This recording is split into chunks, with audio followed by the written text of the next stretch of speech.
Good morning guys हम genital ulcer के अंदर सिफिलिस को डिस्कस किया हमने।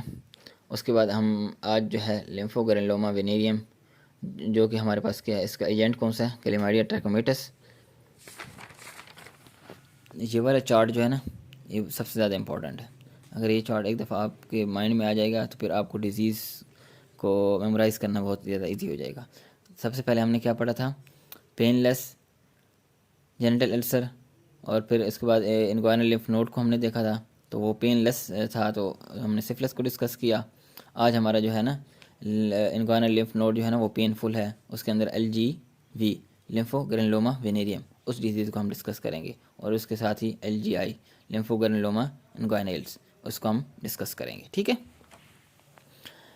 लिम्फोग्रेनुलोमा वेनेरियम एजेंट हमारे पास क्या है, क्लेमाइडिया ट्रैकोमेटस ऑब्लिगेट इंट्रासेलुलर है। क्लिनिकल फीचर के अंदर क्या है, पेनलेस जेनिटल अल्सर। फिर लिम्फ नोड को देखेंगे तो पेनफुल टेंडर इनग्वायनल लिम्फेडिनोपैथी। कम्प्लिकेशन क्या हो सकती हैं, फाइब्रोस हो सकती है लिम्फ नोड की, अब normal lymph oedema of legs. ये कैसे होगा कि फिस्चुला फॉर्मेशन होगी। फिस्चुला फॉर्मेशन इट्स अब normal communication between two epithelium. कौन सी एपिथेलियम हो सकती हैं, एक तो लिम्फ वेसल्स होगी उसके और स्किन के दरमियान एक कम्युनिकेशन होगी, जिसकी वजह से फ्लूइड जो है ना वो कहाँ आ जाएगा, हमारी लेग्स के ऊपर।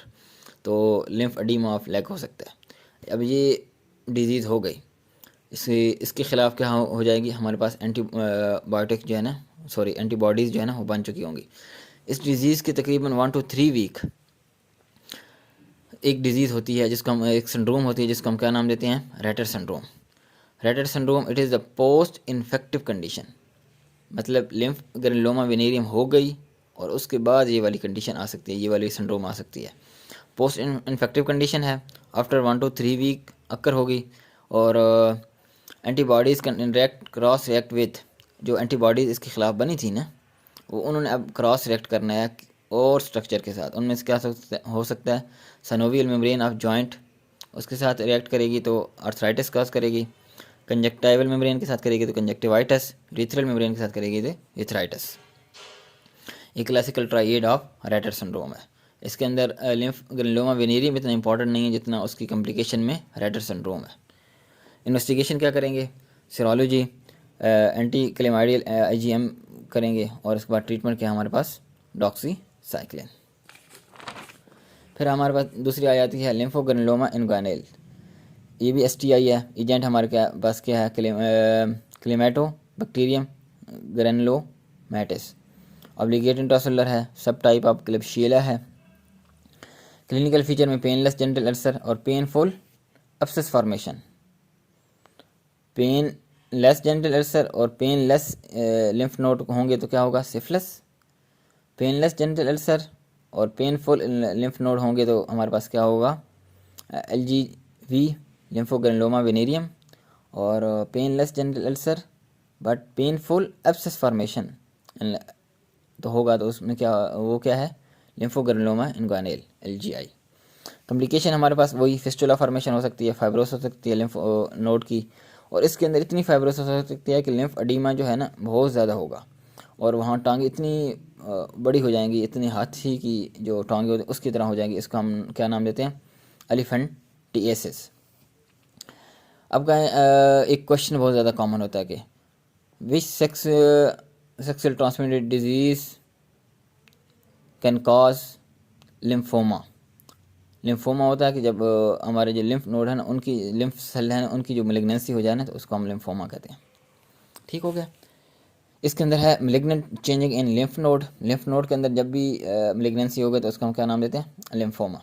Lymphoma with LGI लिम्फोग्रेनुलोमा इनग्वाइनल्स। ये डिजीज़ है कि जो कि लिम्फोमा काज कर सकती है। Which sexual transmitted disease can cause lymphoma is called lymphogranuloma inguinale. इसके अंदर हम क्या करेंगे, एब्सेस फॉर्मेशन है तो फाइन नीडल एस्पायरेशन करेंगे, हम नीडल से एस्पस निकालेंगे और उसका क्या करेंगे, माइक्रोस्कोपी के अंदर कल्चर करेंगे। जब उसका कल्चर करेंगे तो appear like safety pin like bacteria in cytoplasm of WBC and macrophage. जब हम इस बैक्टीरिया को देखेंगे, it look like safety pin like bacteria in cytoplasm of WBCs and macrophage. Treatment क्या होगा, वही डॉक्सीसाइक्लिन, मैक्रोलिड्स वगैरह हो गए। ये तो हमारे पास थे पेनलेस जेनिटल अल्सर। फिर हमने पढ़े थे painful genital ulcer. Painful genital ulcer के अंदर हमारे पास कुछ थे बीबू फॉर्मेशन और कुछ हमारे पास थे रिकरेंट अल्सर।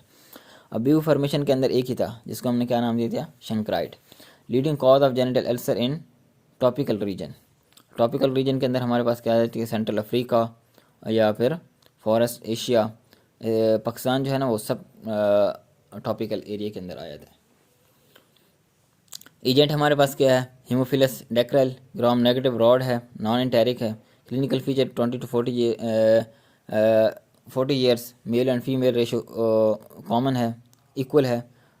ट्रॉपिकल एरियाज़ के अंदर होता है पेनफुल, पेप्यूल होंगे जेनिटल एरिया के अंदर, break into the ulcer with granulation tissues plus bubo formation, abscess in inguinal lymph node, soft base.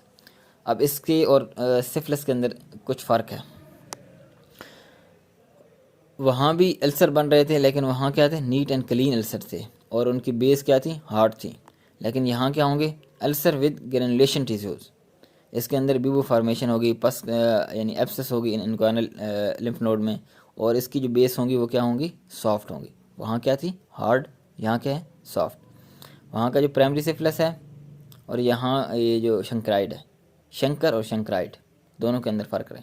Shankar के अंदर नीट एंड क्लीन अल्सर था और हार्ड बेस थी, और शंक्राइड के अंदर अल्सर विद ग्रैनुलेशन टिश्यूज़ है और सॉफ्ट बेस है।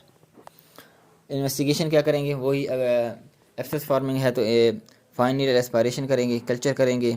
ट्रीटमेंट क्या है हमारे पास, इंजेक्शन सेफ्ट्राक्सोन 2 ग्राम IM वंस या टैबलेट स्पेलोस्पोरिन 500 mg पर ओरल वंस, यानी सिंगल डोज से भी ये सारी इनकी ट्रीटमेंट हो सकती है। ये तो हमारे पास थे जेनिटल अल्सर्स।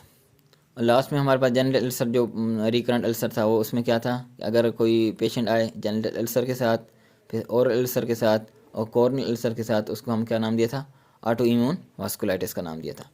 ये हमारे पास हो गए जेनिटल अल्सर। अब जब भी आपके पास जेनिटल अल्सर आएंगे तो आपने क्या देखना है, इट्स अ पेनलेस और पेनफुल।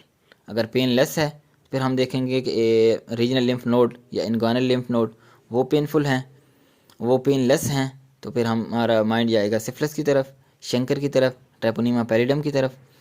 और अगर वो पेनफुल हुई है तो हमारा माइंड जाएगा किस में, लिम्फो ग्रेनुलोमा वेनेरियम के अंदर, जो कि कौन सी क्लेमाइडिया ट्रैकोमेटस कॉज करती है।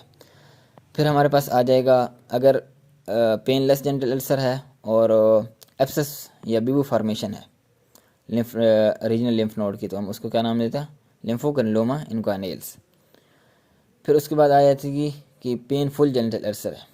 पेनफुल जेनिटल अल्सर के अंदर दो ही चीज़ें थी, एक तो शंक्राइड था और एक रिकरेंट अल्सर था। रिकरेंट अल्सर था, और रिकरेंट अल्सर के अंदर हम उसको क्या नाम दिए थे, ऑटो इम्यून वास्कुलाइटिस।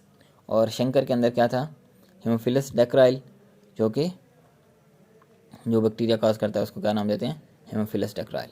यानी आपके जहन में ये वाला चार्ट बिल्कुल डंडे पे होना चाहिए, A1 होना चाहिए। माइक्रोबायोलॉजी है ना, बिल्कुल आसान है, कोई मुश्किल नहीं है। कोई बैक्टीरिया के नाम या इस तरह की चीज़ें बिल्कुल आसान है अगर आपने उनको स्टेप बाय स्टेप पढ़ा तो। अगर आपने जिस तरह ये लेक्चर जा रहे हैं, आपने 1 to ऑनवर्ड चलते गए तो आपको बिल्कुल हलवा लगेगा माइक्रोबायोलॉजी। आपने जस्ट क्लासिफिकेशन पढ़नी है, क्लासिफिकेशन के बाद आपने स्पेक्ट्रम ऑफ डिजीज़ को याद रखना है। फिर आपने नमूनिया को पढ़ना है कि कौन से बैक्टीरिया नमूना काज करते हैं, नमूनिया की टाइप आपके जहन में आ जाएंगी। फिर आपने मेनिंजाइटिस को पढ़ना है कि कौन से बैक्टीरिया मेनिंजाइटिस का सकते हैं, उनके सारे करने हैं। फिर आपने जी STI पढ़नी है, कौन से जो हैं STI हैं, और STI के अंदर फिर आपने पढ़ना है कि जेनिटल अल्सर कौन से हैं, बैक्टीरिया काज करते हैं। और फिर आज कल अगले लेक्चर के अंदर हम पढ़ेंगे कि अब नॉर्मल यूरिथ्रल या विजाइनल डिस्चार्ज जो है ना, कौन से बैक्टीरिया काज करते हैं। तो ये इस तरह बिल्कुल स्टेप बाय स्टेप आप जाएंगे तो आपके लिए बिल्कुल माइक्रोबायोलॉजी बिल्कुल हलवा होगी।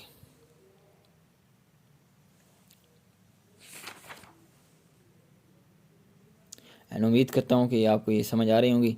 अगर इस दौरान किसी लेक्चर के दौरान मुझसे ज़ुबान स्लिप हो जाती है या कोई गलती हो जाती है तो उम्मीद है कि आप नोट्स आपके सामने होते हैं, तो उन नोट्स से देख लें कि सम टाइम वो वर्ड्स प्रोनाउंस करना में थोड़ा मुश्किल हो जाता है या उसको समझाने में थोड़ा मुश्किल हो जाता है, तो वो आप नोट्स को रीड कर लें ताकि आपके लिए ईजी हो जाए। उम्मीद करता हूँ कि इंशाल्लाह आपको अच्छी तरह समझ आ रही होगी।